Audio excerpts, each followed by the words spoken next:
Hello. Well, hi there. Here we go again.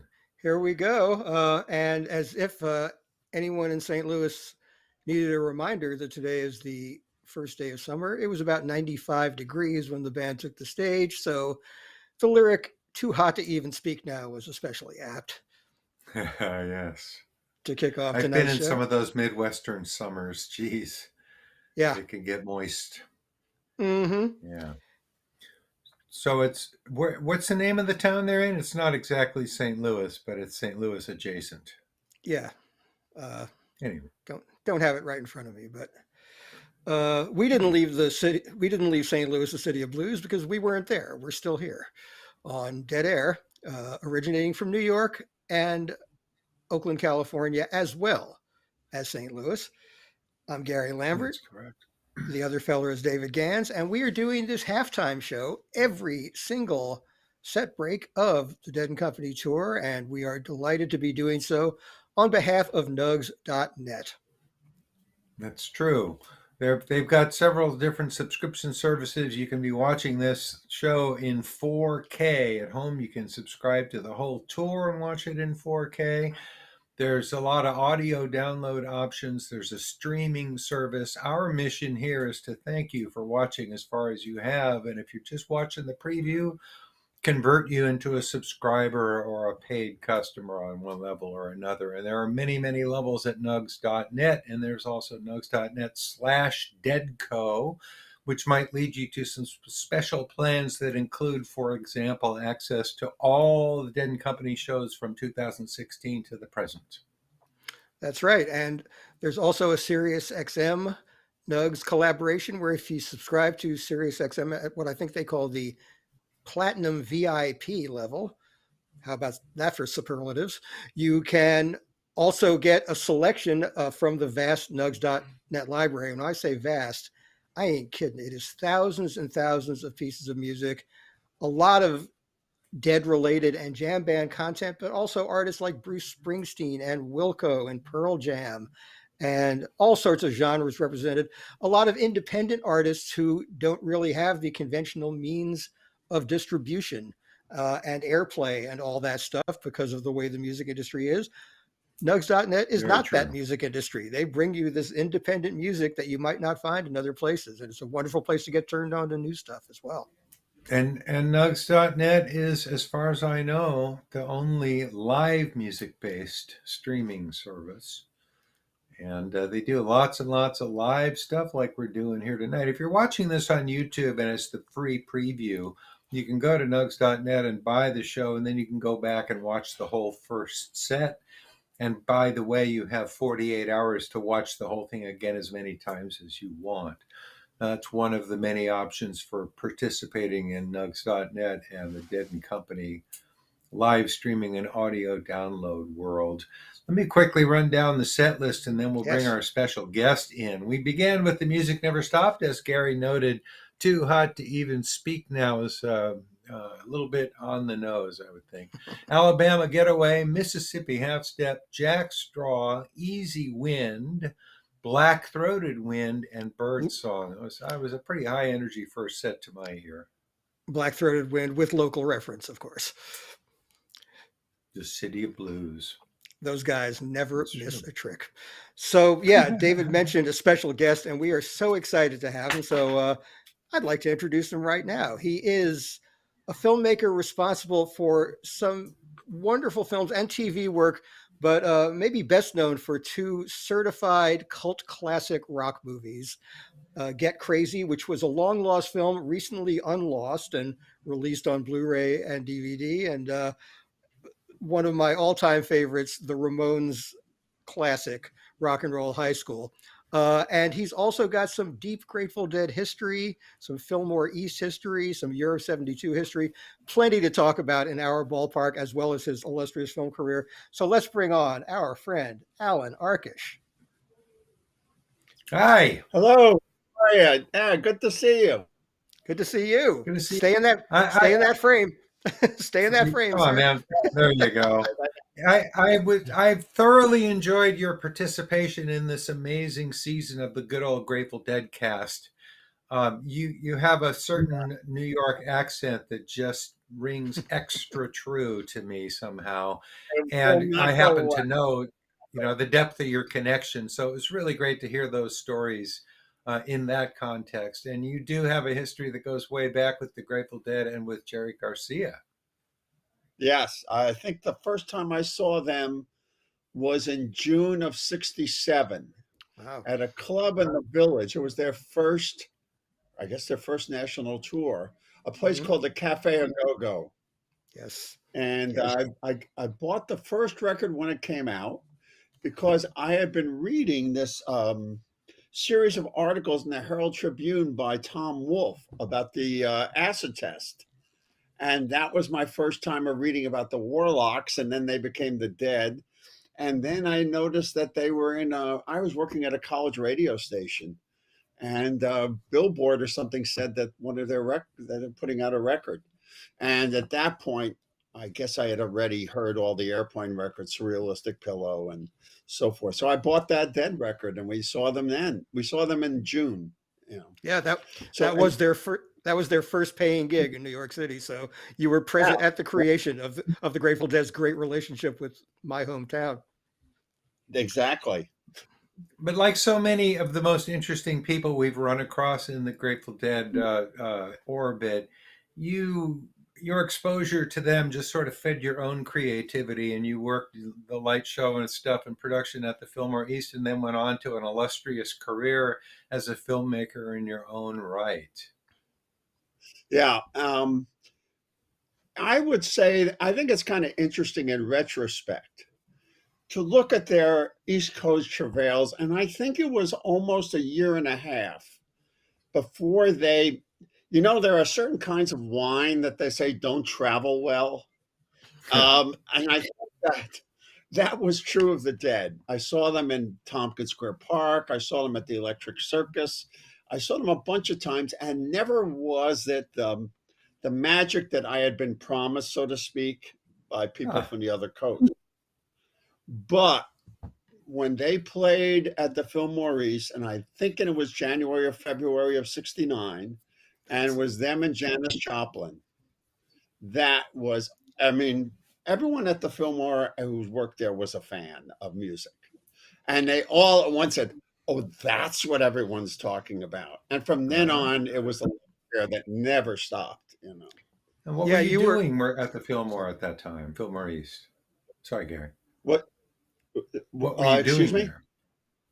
Okay, so I went to the first show, first weekend as a customer, and I saw a bunch of shows. I did not see the first Dead show there, where they were with the Jeff Beck group.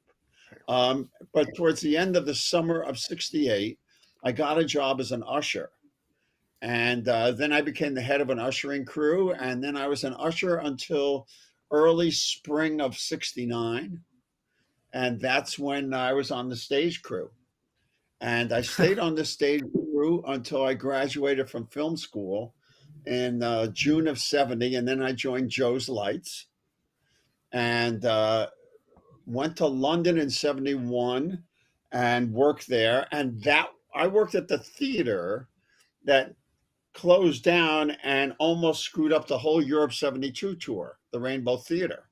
Rainbow, And that's right? why if you really want to get deep into Grateful Dead knowledge, that was how it went. And so being on the stage crew and seeing as many shows and being the person who brought sodas and beers to the bands and bought, and stuff, they were like, well, let me put it this way. When they played, Mickey would bring his grandparents and we'd set up a folding chair and they would sit on the stage. That's how close everyone got. And so it Wow. was a very familiar situation. And Garcia would come in the afternoons, when we were sweeping the stage and setting up, and bring an acoustic guitar and just play with everyone. And that's actually how I made my first connection to him, was under those circumstances. Um, I was on I used to pick up the beer and wine and do all that along with the stage crew job. on Fridays, and then on Saturdays I would come in at about 4 and restock the dressing rooms. And so I started at the top usually and worked my way down. And the Dead were playing there. This has got to be June of '69, and they were headlining, and they had been so great the night before. It was one of those late Friday night shows, and carrying these, 2 or 3 cases of soda and beer.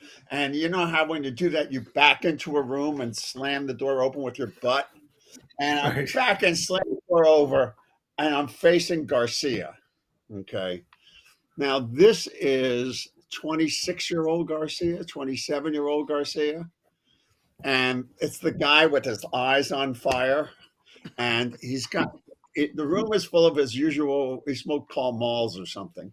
And he's got a little guitar, his amp there, and he's playing, and the sun is coming in the window, and I apologized profusely and so forth.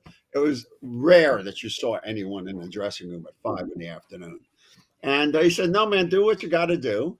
And of course, you're uncomfortable, and putting away the soda and the beer, and made some conversation about how much I liked the show last night. And he said, "No, we're on a great roll. I think tonight is going to be great." And I said, "Oh, great." And I said, "I really liked Oxamoxa." And I said, "When are you going to do a live record?" And he said, "Oh, we've got one. And we've been touring with it, and it's coming out. That would be Live Dead." And so when they played in early '69 with Janis, the set was essentially Live Dead. If you go back, I have a recording of it. So anyway, I'm putting away the beer and the soda, and I'm just yammering I was a 20-year-old, 19-year-old film student, and said how much I liked Oxamoxa. And I said, "My favorite song on it is Mountains of the Moon. Do you ever play it?" And he said, "It's not one we play very often live, etc." And I said, "Oh, okay." And then as I'm finishing up, he starts playing Mountains of the Moon for me. And I turned around, I sat on the floor, and the sunlight, late afternoon in New York, through the Fillmore had those old glass that had metal in it, and the sun is pouring in on him, and he sings Mountains of the Moon. And wow. when it finished, I said, "Thank you, Jerry." And he says, "Later, man."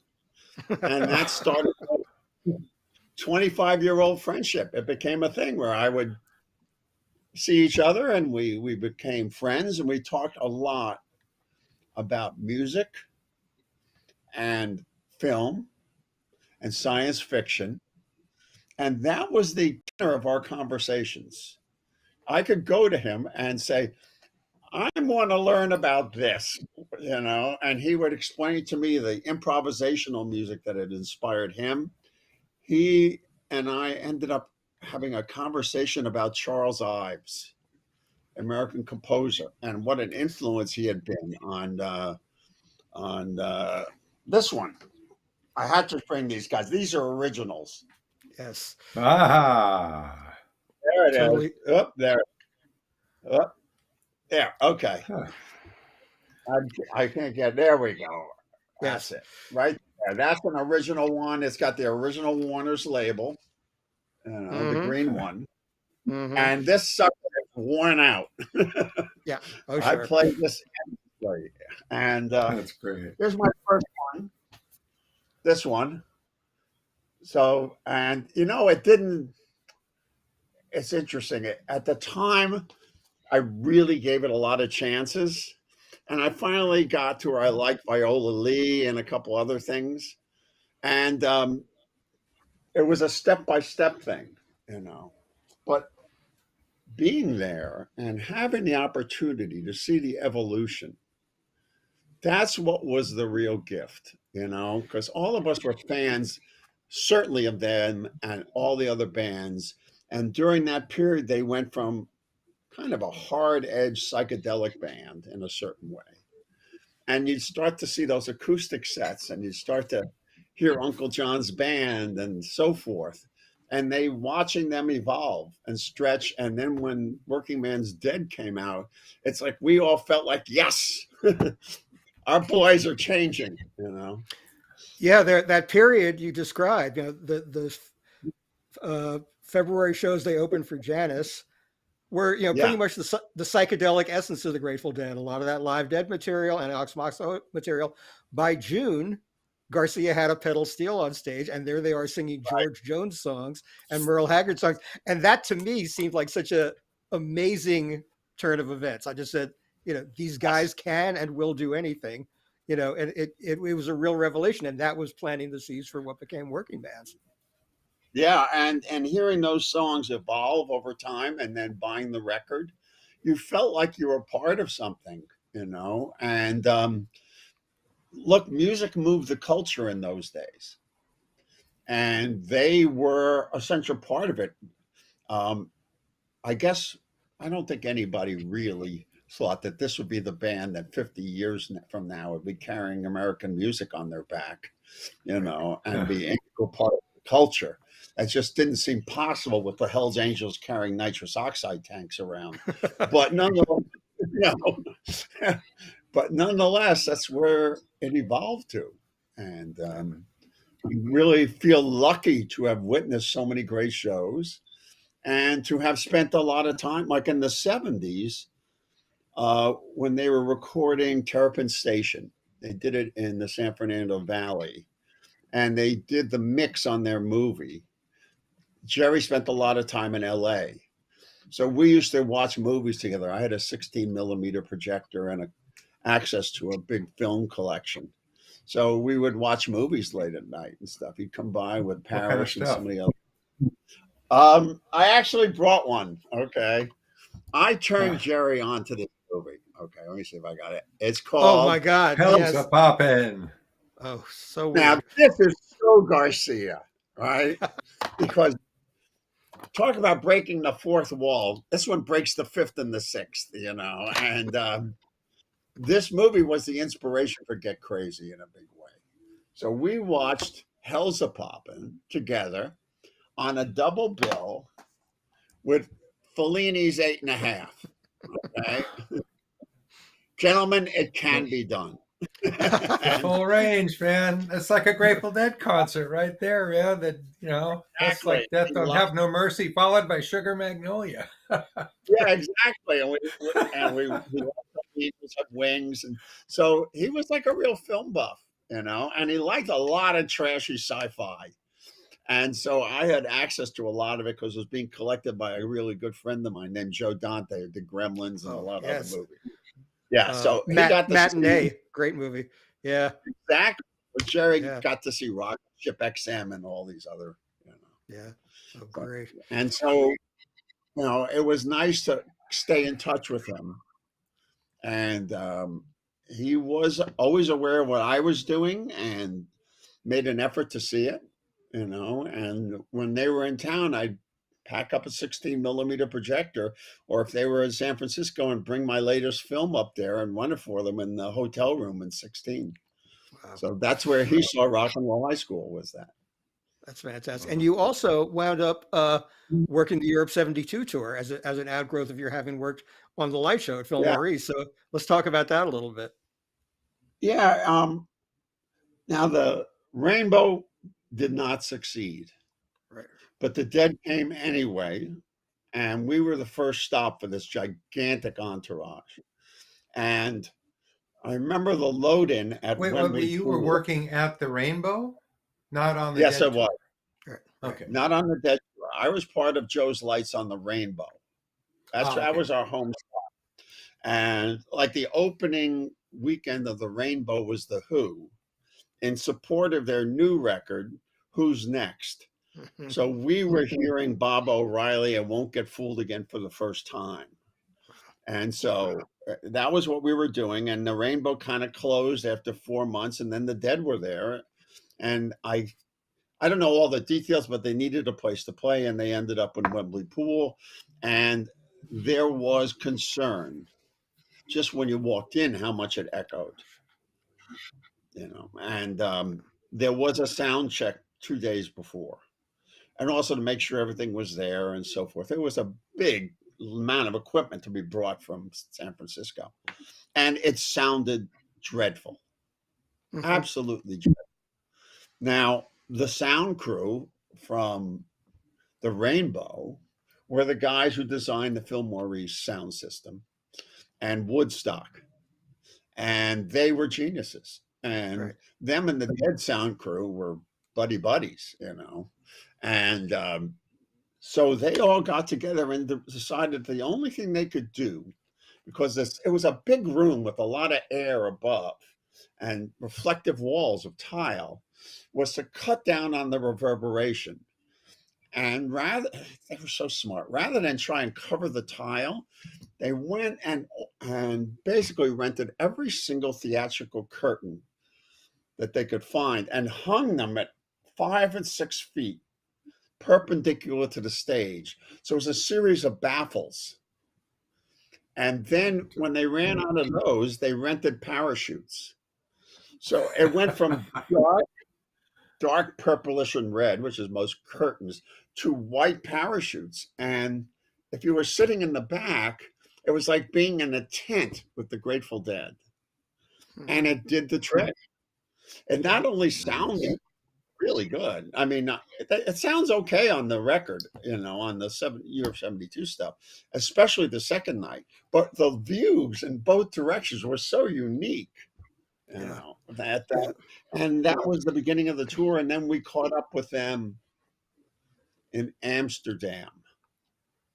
We were playing a festival in Amsterdam with the New Riders, Ike and Tina Turner, Buddy Miles Express, and Pink Floyd. Pink Floyd on the verge of the big one with the Dark crystal Side. on the. Yes, Dark. that was there. Yes. They were just, and the guy who was designing the Pink Floyd tour lighting and stage production was the old lighting designer from the Fillmore East, the guy by the name at the time of Arthur Shafransky. So Arthur had designed all this. After a couple of Floyd tours, Arthur went back to art school and changed his name to Arthur Max, and has done every single Ridley Scott movie. So if you see Gladiator or you see Seven, which is his first movie, or any of them, that's Arthur. Great. And Allan, if I can jump in, we don't have that much time left. This time flew by because you have so many great stories to tell. Your filmmaking career, of course, two of the hallmarks. We talked about Rock and Roll High School and Get Crazy, which is based on your experiences at Fillmore East, and I'm so happy people can see that after so many years. Yeah. Rock and Roll High School took you into a world that in some ways couldn't be more different than the Grateful Dead, working with the Ramones, who, while the Grateful Dead would play one song for 40 minutes, the Ramones would play 22-minute songs in about the same space. But you got to be friends with the Ramones, and you said you had a little story about the Ramones' opinion of the Grateful Dead. Yeah, the Ramones came over to my apartment, the same apartment that Jerry had been in. And the idea was we were going to watch a Day's Night. The band is going back on. Stop. I hate to say this. Oh, okay. Allan, No come back problem. and talk to us on the radio, please.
to see you through. For this is how the dream we dreamed one afternoon long ago. Walk out of any doorway, feel your way like the day before. Maybe you'll find direction around some corner where it's been waiting to meet you. What do you want me to do to watch for you while you're sleeping? And please don't be surprised when you find me dreaming too.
Look into any eyes, you'll find by you can see clear to another day. Then it's been seen before through other eyes on other days while going home.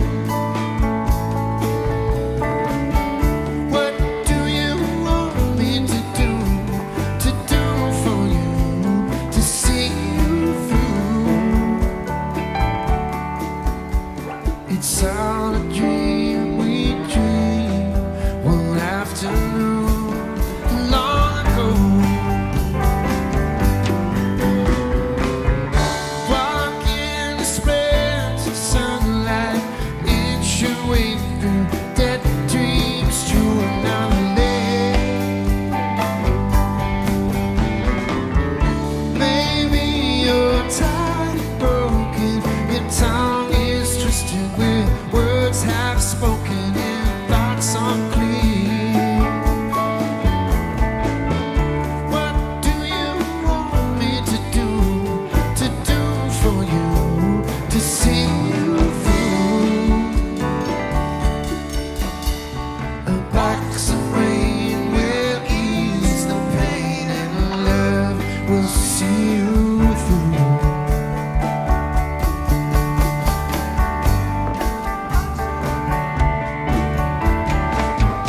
Just a box of rain, wind and water.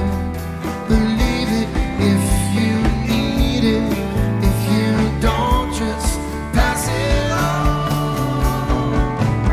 Sun and shower, wind and rain, in and out the window like a moth for a flame.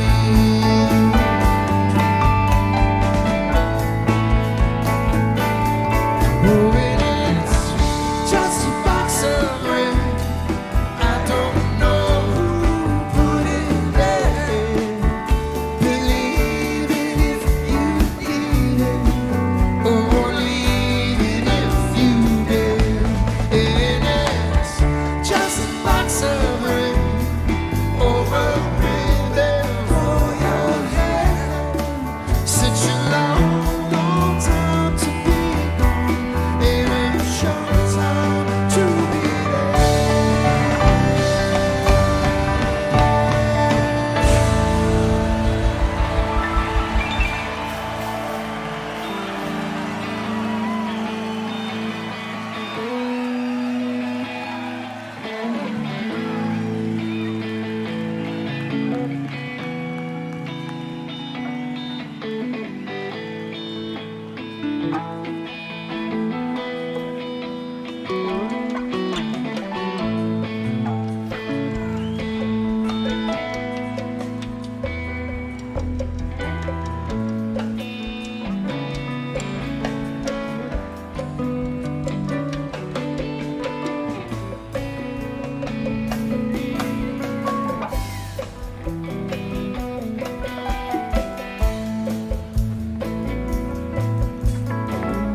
to her girls.